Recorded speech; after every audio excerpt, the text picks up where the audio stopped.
அனைவருக்கும் வணக்கம். மீண்டும் நான் உங்கள் எனோவா தமிழ் சமையலுக்கு உங்களை அன்புடன் வரவேற்றுக் கொள்கின்றேன். நீங்கள் எல்லோரும் எப்படி இருக்கின்றீர்கள்? நானும் நல்லா இருக்கின்றேன். எனது சமையலுக்கு ஆதரவு தந்து கொண்டிருக்கும் அனைத்து உறவுகளுக்கும் முதற்கண் நன்றி. இதுவரை எனது சேனலை சப்ஸ்கிரைப் செய்யாதவர்கள் சப்ஸ்கிரைப் செய்து கொள்ளுங்கோ. அப்போதுதான் நான் என்ன வீடியோ போட்டாலும் உங்களுக்கு உடனுக்குடன் வந்து சேரும். இன்று மீண்டும் ஒரு புதிய சமையலோடு வந்திருக்கின்றேன். இன்று நான் உங்களுக்காக கருணைக்கிழங்கு எப்படி சமைப்பதென்று சமைத்து காட்ட போகின்றேன்.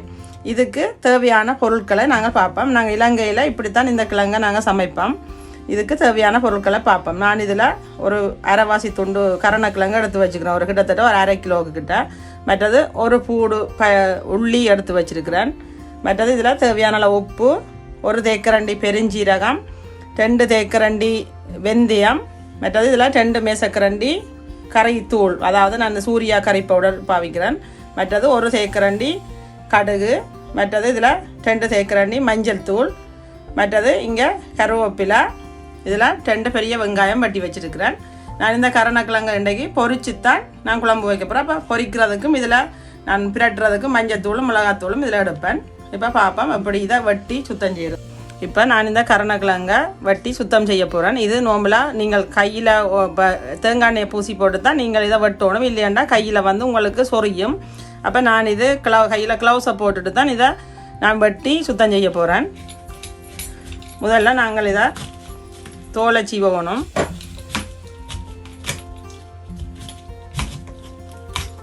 இப்போ இதில் இருக்கிற இந்த தோல் எல்லாத்தையும் முதல்ல சீவி எடுப்போம். சீவி எடுத்து போட்டு தான் நாங்கள் இதை கழுவி சுத்தம் செய்யணும். இப்போ பார்த்தீங்கன்னா நான் கருணைக்கிழங்குன்ற தோல் எல்லாம் சீவி எடுத்து சுத்தம் செய்து ஒருக்கா கழுவி எல்லாம் எடுத்துட்டேன். திரும்ப நான் இதை சின்ன சின்ன துண்டாக வெட்டிட்டு திரும்பவும் ஒருக்கா கழுவணும்.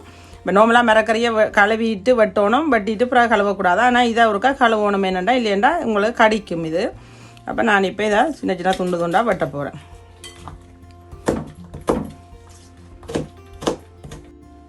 இப்போ இந்த கருணைக்கிழங்கை பார்த்தீங்கன்னா நான் தோல் சீவிட்டு முதல் பெரிய பெரிய துண்டுகளாக வச்சுருந்தேன். நான் இப்போ வந்து திரும்ப சின்ன சின்ன துண்டாக வெட்டிட்டு திரும்பவும் கழுவிட்டு இதை வச்சுருக்கிறேன். இப்போ இதை நான் பொரிக்க போகிறேன். இப்போ இதுக்கு பொரிக்கிறதுக்கு ஒரு 1/2 தேக்கரண்டி மஞ்சத்தூளும் போட்டு, 1 தேக்கரண்டி அளவு மிளகாத்தூளும் போட்டு, உப்பும் இதுக்கு தேவையான அளவு போட்டு இதை நான் பிரட்டி பொரிக்க போகிறேன். இப்போ நான் இதில் எண்ணெய் சட்டி கொதிக்க வச்சுட்டு அதை அங்கே பிரட்டிடுறேன். பிரட்டி முடிய எண்ணெய் சூடானோன்னா பொரிக்க போகிறேன். இப்போ பார்த்தீங்கன்னா நான் கருணைக்கிழங்குக்கு மஞ்சள் தூள், உப்பு, மிளகாத்தூள் எல்லாம் போட்டு பிரட்டி வச்சுட்டேன். இப்போ இதை நான் இந்த எண்ணெய் கொதிச்சுட்டு நான் இதுக்குள்ளே பொரிக்க போகிறேன்.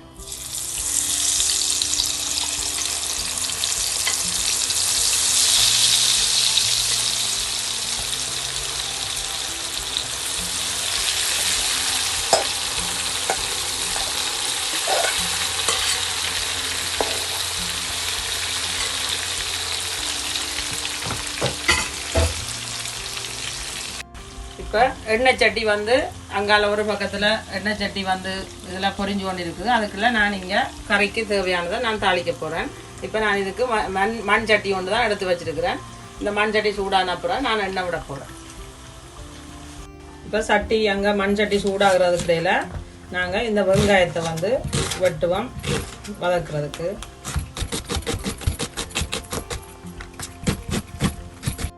இப்போ பார்த்தீங்கன்னா வெங்காயம் எல்லாம் நான் வெட்டிட்டேன். நான் கூடவே இந்த இதில் எடுத்து வச்சுக்கிற உள்ளியையும் நான் சின்ன சின்ன வெட்டி வைக்க போகிறேன். இப்போ பார்த்தீங்கன்னா சட்டி நல்லா சூடாகிட்டது. நான் இங்கே இந்த இது நல்லெண்ணெய் தான் விட போகிறேன். நல்லெண்ணெய் விட்டு தான் நான் இதை வதக்க போகிறேன். இப்போ இதுக்கு தேவையான அளவு நல்லெண்ணெயாக விடுவோம் முதல்ல. இப்போ இங்கே சட்டி சூடாகிட்டது. நான் முதல்ல கடுகு போடுறேன். இப்போ கருணைக்கிழங்கு பார்த்தீங்கன்னா இன்னும் பொரிய இல்லை, பொரிஞ்சு கொண்டு இருக்குது. அதுக்குள்ளே நாங்கள் எண்ணெய் சட்டியில் கடுகு போட்டுட்டோம், தாளிப்போம். இப்போ கடுகு போட்டு கடுகு வெடிச்சிட்டுது. நான் வெந்தயம் போட போகிறேன். நான் கொஞ்சம் வெந்தயம் வந்து கூடத்தான் நான் போடுறேன். அப்போ தான் நல்லா இருக்கும். இந்த வெந்தயம் பொரிஞ்ச பிறகு பெருஞ்சீரகம் போடுறேன். கூடவே எடுத்து வச்சுக்கிற கறிவேப்பிலையும் பிச்சு போடுறேன். அப்படியே இந்த வட்டி வச்சிருக்கிற வெங்காயத்தையும் போட போகிறேன்.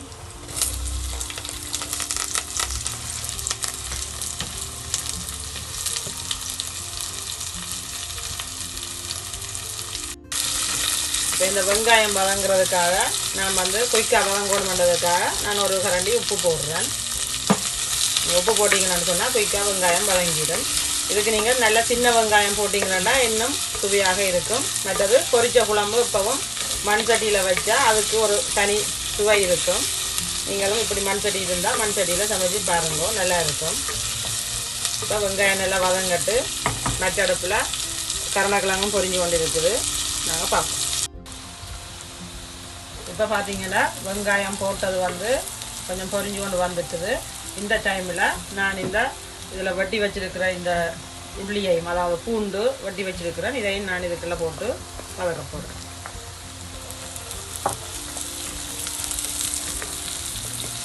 இப்போ இங்கே கருணக்கிழங்கு இன்னும் பொரியல பொரிஞ்சு கொண்டு வருது. எல்லா கிழங்கும் மேலே வர கணக்காக இருக்கும்.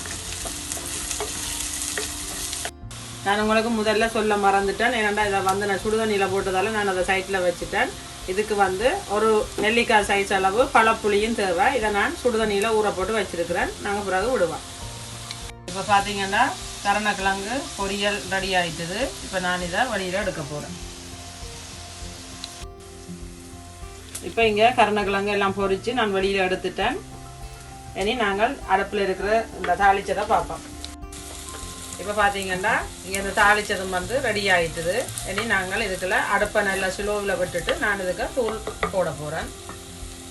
இப்போ நான் இந்த அடுப்பை நல்லா குறைச்சி விட்டுட்டு இதுக்கு நான் இந்த எடுத்து வச்ச இந்த கறி பவுடரை நான் இதுக்கு போடுறேன். அதோடையே நான் மஞ்சள் தூளும் போடுறேன்.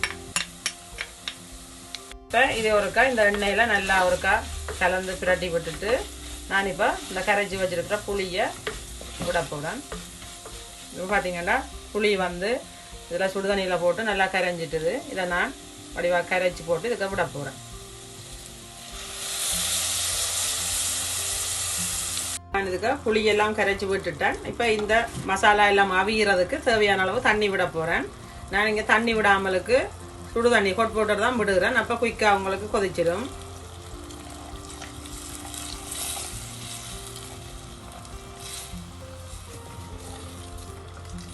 இப்போ இதுக்கு தேவையான அளவு தண்ணி விட்டுட்டான். இதுக்கு தேவையான அளவு உப்பையும் போட்டு நான் இதை மூடி கொதிக்க விட போறேன்.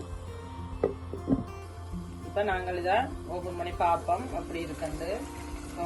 கிட்டத்தட்ட ஒரு 2-3 நிமிஷமா இது கொதிச்சிட்டுது.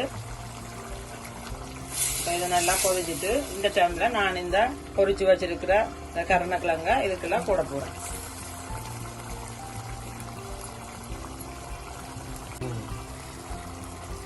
இதை போட்டு ஒருக்கா நல்லா கிண்டி விடுவோம். கிண்டிட்டு 2 முறைக்கா திரும்ப மூடி விட போறேன். மூடி நல்லா அவிஞ்ச பிறகு நீங்கள் உங்களுக்கு விருப்பம்னு சொன்னா இதுல நான் பால் எடுத்து வச்சிருக்கிறேன். நார்மல் பால் தான் நாங்கள் இங்க யூஸ் பண்ற பசுப்பால் தான் எடுத்து வச்சிருக்கிறேன். நீங்கள் தேங்காய் பாலும் ஊர்லன்னு சொன்னா தேங்காய் பால் விடுவீங்க. இங்க பால் விடுறது இல்ல பெருசா. அப்ப இது முடிய நல்லா எல்லாம் கொதிச்சு முடிய நீங்கள் இந்த பாலை விட்டு இறக்கலாம். ஒரு 5 நிமிஷமா இது கொதிச்சுட்டு பாப்போம் ஓபன் பண்ணி. இப்ப கறி ரெடி ஆயிடுச்சு. இந்த டைம்ல நீங்கள் உங்களுக்கு விருப்பம் இருந்தா நீங்க பாலை விட்டு இறக்கலாம். இப்ப நான் இதுக்கு கொஞ்சம் பாலை விட்டு அவிய விட போறேன். இப்ப பாத்தீங்கன்னா நாங்க செய்த இந்த கருணக்கிழங்கு கறி நல்ல வடிவா எல்லாம் பால் எல்லாம் கொதிச்சு எண்ணெய் எல்லாம் பிறந்து ரெடி ஆயிட்டுது. நீங்கள் ஞாபகத்துல வச்சுக்கணும், எப்பவும் பால் விட்டாக்கு பிறகு நீங்கள் மூடக்கூடாது. இப்ப நான் இந்த அடுப்பை ஓபன் பண்ண போறேன். நம்ம மேலால கொஞ்சம் கறிவேப்பிலை தூவி போட்டு அடுப்பு ஓபன் பண்ண போறேன். மண்சட்டியில வைக்கல எப்பயும் கொஞ்சம் தண்ணியாத்தான் நீங்க வைக்கணும். அப்பதான் அது மண்சட்டி பாத்தீங்கன்னா இப்ப நான் அடுப்பு ஓபன் பண்ணிட்டு நானா கொதிச்சு கொண்டு இருக்கும். அப்ப நீங்கள் கொஞ்சம் எண்ணெய் மிருக்கமா வச்சீங்கன்னு சொன்னா அது ஆகலும் காஞ்சி போன மாதிரி வந்துடும். அப்ப நீங்கள் இப்படி இந்த அளவிலே இறக்கிறீங்கன்னா நல்ல பிரட்டின கருணக்கிழங்கு கறி மாதிரி வரும். இதோ நாங்க செய்த கருணக்கிழங்கு பொரிச்சு செய்த பிரட்டல் கறி ரெடி ஆயிட்டுது. இது மிகவும் உடம்புக்கு நல்ல சத்தான ஒரு மரக்கறி. நீங்களும் இதை உங்களோட வீடுகளில் செய்து சாப்பிட்டு பாருங்க. மறக்காம எங்களோட சேனலை லைக் பண்ணுங்க, ஷேர் பண்ணுங்க, சப்ஸ்கிரைப் பண்ணுங்க. மீண்டும் இன்னும் ஒரு புதிய சமையலுடன் சந்திக்கும் வரை